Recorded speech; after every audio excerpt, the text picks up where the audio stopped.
ગુજરાતમાં હવે લગ્ન નોંધણીના નિયમો કડક બનશે. લગ્ન માટે અરજી કરશો તો માતા પિતાને જાણ કરાશે અને 40 દિવસ પછી મેરેજ સર્ટિફિકેટ મળશે.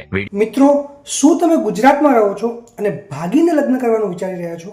તો આ વિડીયો તમારા માટે છે. હવે લગ્ન નોંધણીના નિયમોમાં મોટો ફેરફાર થવા જઈ રહ્યો છે.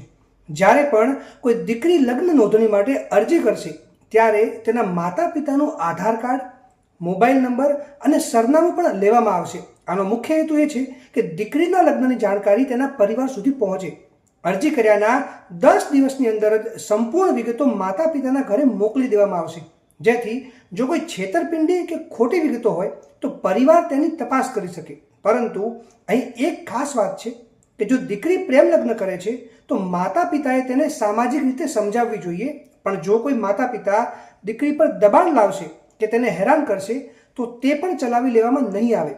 આ નવા નિયમ વિશે તમારો મત કમેન્ટ સેક્શનમાં જણાવી શકો છો અને આ વિડીયોને વધુમાં વધુ શેર કરો અને આવી જ લીગલ અપડેટ્સ માટે મને ફોલો જરૂરથી કરો.